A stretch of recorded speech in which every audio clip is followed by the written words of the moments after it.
Nakapagsabi na ba sa'yo na failure ka? Aba, huwag kang maniniwala. At huwag kang papayag. Dahil may pag-asa. Di ba? Ang kabaligtaran ng failure ay success. So, paano maging successful? Di ba, may target ka, may goal ka.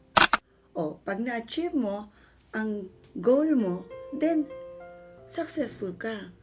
Pero ano ba talagang standard?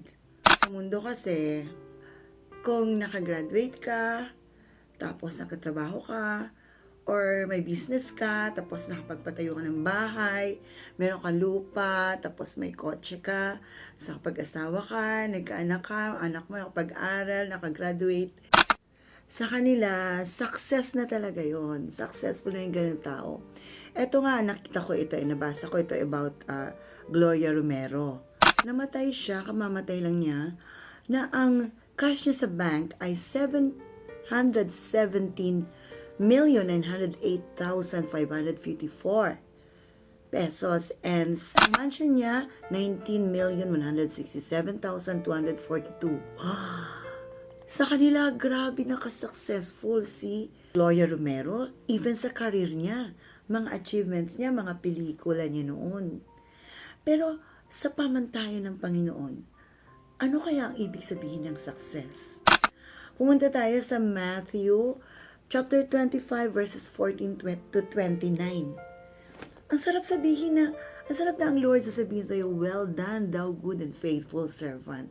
Ito nangyari sa istorya na ito, na may tao na napakayaman, umalis siya, nag-travel siya, tapos, before siya umalis, binigyan niya ng mga pera, talents, ang kanyang tatlong servants. Sabi dito, ang talent ay equivalent sa 20 years wages. 20 years na trabaho ng isang laborer. Itong taong ito, binigyan niya ng talents ang kanyang mga servants according to their ability. Siyempre siguro yung isa, mas talagang magaling sa negosyo, so binigyan niya ng 5 talents.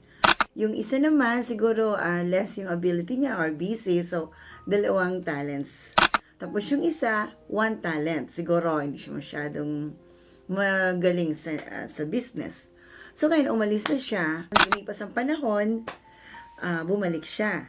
Ngayon, yung 5 talents na binigay niya, tumubo ng 5 pang talents. Wow! Sabi niya, well done, thou good and faithful servant. Yung namang naka-receive ng 2 talents, nag-gain pa rin ng another 2 talents. Well done, thou good and faithful servant. So, very much appreciated ng master yung dalawa. But itong isa, alam niyo, grabe talaga siya, natatakot siya. So, baka malugi, walang risk. So, binaonan niya sa lupa, at pagdating ng amo, binalik niya yung 1 talent. Grabe. So, nagalit yung master doon sa walang tinubo. Mabuti daw kung inilagay na lang sa bangko, saan man, para tumubo. Ngayon, the Lord is looking sa atin. Tinitingnan ng Panginoon kung ano ba, naging fruitful ba tayo?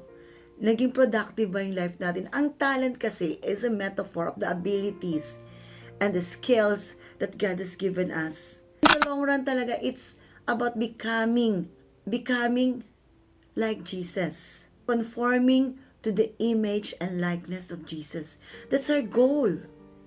That's our aim in this life. Wala nang iba pa. To be fruitful, to have an impact to the people around us, to tell them about Jesus, for them to see Jesus in our lives. So yun ang success na tinatawag natin. That we have made the most of this life. Na ito lang yung pwede nating ibalik sa Panginoon. When the time comes, wala naman tayong dala-dala eh. Wala naman tayong dala-dalang mansion or money. Or even yung pag-iwan natin, pinakamagandang legacy natin. The best things, impact that we had on people around us. Kung mayaman ka nga, may pinamana ka, pero ang sungit mo, ang pangit ng impluensya mo sa ibang tao or sa mga tao sa paligid mo, then it's nothing. It's nothing before God. So, the best success na ibibigay natin, na i-offer natin sa Lord, the success that we have in our hands is becoming more like Jesus, the joy of being fruitful in the Lord.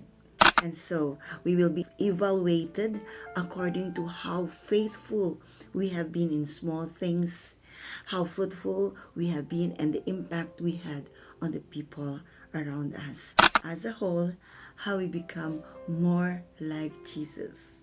Bye-bye. God bless.